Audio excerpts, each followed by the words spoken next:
Shqiptarët për një plesht dogjën Jorganin. Shqiptarët shkatruan Shqipërinë për të hequr Sali Berishën. Të njëjtën gjë po bëjnë tani, po shkatrojnë Tiranën për të hequr Edi Ramën.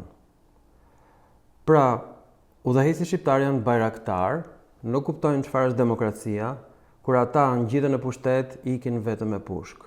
Kjo tashmë u kuptua. Në të njëjtën mënyrë u rrëzua dhe sistemi komunist, me dhunë. Pra ne nuk kuptojmë dot sistemin demokratik sepse nuk e kemi në kulturën tonë. Atëherë, cilat janë këto shoqëri demokratike në Dyrakion, Byllis, Nikaja, Skodrinon? Çfarë janë këto qytete të lashta të bukura ilire? Rezulton me dhimbje të thellë që Shqipëria jonë e dashur, që në fillimet e qytetërimit, që në shekullin e 8 para, kur filloi të regjistrohej gjuha me fjalë shkronja semite. Që atëherë pra, është shumë e dhimbshme, ka ekzistuar kultura greke si kulturë kolonizatore. Pra, ne kemi filluar historinë si një popull raja. Ndryshe nga popujt e tjerë që kanë patur kontakte me grekët, ne nuk kemi absolutisht asnjë qytet të vetëm me emrin shqiptar, jo vetëm në Shqipëri, por ne nuk kemi asnjë qytet shqiptar, gjoja në Ilirinë e dikurshme që është në Kroaci, dhe ilirët e vërtet janë në Malin e Zi. Mali i Zi quhej Dioklea ose Fama e Zotit. Ky është emri Malit të Zi, të dashur shqiptar. Dhe tani, përse ka emrin Mali i Zi, e dini apo jo, rezulton që ardijejt ishin grek, jo shqiptar. Marrin një fjalë latine, ardea, që do thot çafk. Pra, fjala çafk në shqip është nga gjuhë slave, nëse kemi idenë çfarë është ardea.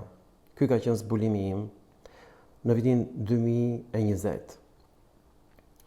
Ardea ishte një element mitologjik i ilirëve që ishin grek dhe e quajnë ata veten Ardia Joj ose Çafkat. Në greqisht, merrni vesh apo jo. Dhe Ardea ishte pikërisht Feniksi i ilirëve në Malin e Zi.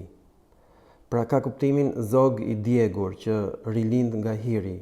E prandaj quhet Mali i Zi në gjuhën slave dhe Mali i Zi në gjuhën shqipe për shkak se pikërisht malet janë me ngjyrë të zeza, sikur të ishin djegur, pra sikur të ishin prej hiri. Pra, ky është një element mitologjik heleno-latin, për cilën shqiptarët se kanë idenë më të vogël, dhe emri Ardiej pra është vënë nga grek. Dhe mbreti i Ardiejve, i cili ishte Genthios, ka kuptimin në greqisht ai i familjes. Nuk ekziston në shqip fare. Monedhat ilire ishin në greqisht, gjuha që përdorin ata ishte greke, dhe unë këto zbulime të lemeritshme i kam bërë pa dashje, komplet pa dashje, në vitin 2020. Dhe në vend që shqiptarët thonë bravo të qoftë, të lumt, më kanë sharë me fjalët më të pista që ka prodhuar ndonjëherë gjuha shqipe. Unë duhet isha sot udhëheqësi shpirtëror i shqiptarëve për t'i ngritur ata nga hiri, si Çafka, slave, dhe jo si Ardea, greko-latine. Pra s'kemi asnjë lidhje me ilirët, absolutisht fare. Të gjitha emrat e lumenjve, liqeneve, luginave, qyteteve janë në greqisht. Vetëm emri Kavaja vjen nga Kabalos në latinisht. Asnjë qytet tjetër, që të gjitha janë emra grek. Dhe kjo është një katastrofë. Këta emra kanë vazhduar edhe mbas pushtimit latin, edhe mbas pushtimit slav, edhe mbas pushtimit turk. Vazhdojnë sot e kësaj dite.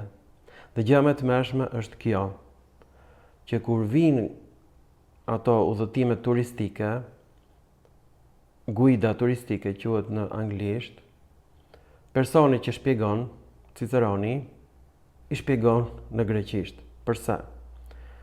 Edhe kur turistët janë Amerikan, ata duan të dëgjojnë greqishten si gjuha origjinale e përdorur këtu në Shqipëri, kështu thonë ata. Pra, turistët kanë vendosur që s'ka patur ndonjëherë shqiptar këtu. E vërteta është krejt ndryshe. Në gjuhën shqipe ka kaq shumë huazime nga gjuha greke, saqë ne kemi vetëm 2% fjalë të huazuara nga substrati i popullsisë indigjene, të gjitha i kemi fjalë greke, latine, slave. Pra po t'i hiqnim ne këto fjalë greke nga gjuha shqipe, ne vendasit do flisnim me gishta. Edhe spanjollët u vendosën në Amerikën Latine të sotme, dhe nga Aztekët e dikurshëm s'ka mbetur asnjë. Domethënë nga fytyra ato duken si Aztek, po gjuha e tyre është zhdukur. Pra, materiali gjenetik nuk ka lidhje fare me kulturën dhe gjuhën. Popujt e nështruar e humbin gjuhën e tyre, edhe ne kemi humbur gjuhën tonë. Kanë mbetur disa fjalë kot aty këtu si mbeturina të një anije të mbytur. Dhe në vend që unë të trajtohem si vërtet udhëheqësi shpirtëror i shqiptarëve, jam sulmuar në mënyrë më të egër dhe vazhdoj të sulmohem, edhe unë po i shpjegoj shqiptarëve që është gabim të dalësh nëpër demonstrata, të shkatrosh Shqipërinë. Ne duhet ta rindërtojmë kulturën tonë nga e para dhe të heqim të gjitha emrat grek. Dhe të t'i braktisim këto qendrat e qytetërimit i lirë, se janë të gjitha greke. Më kuptoni apo jo? Dhe tani bota e ka mësuar që këto janë greke dhe shpjegimet i duan nga Ciceroni në greqisht, në greqishten moderne, as në anglisht jo. Ata duan gjuhën origjinale. Pra na kanë dhënë një shuplak shumë të rënd turistët në fytyrë, na kanë bërë neve refugjat, gabel në dheun tonë. Deri këtu ka arritur çështja. Pra nuk është problemi vetëm me Edi Ramën, ky është problem kombëtar dhe duhet diskutuar, do ja shpjegojnë me dhemshuri, me lehtësi, çdo gjë, ju lutem, më ftoni në studiet tuaja, mos ftoni Eleni Kocaqin, që është mashtruese, Marin Mema është mashtrues, Neritan Ceka është mashtrues, sepse në diplomën e tij, kur e ka mbrojtur doktoraturën, ai ka shkruar në frëngjisht që të gjitha këto qytete janë greke, ndërsa shqiptarëve thotë që janë shqiptare, pra është mashtrues. Familja Ceka është fatkeqësia më e madhe e kombit shqiptar, dhe në Tre Breza kjo familje ka bërë apokalips, ka rizbuluar pikërisht qytetet greke, i ka zhvarrosur ato dhe na ka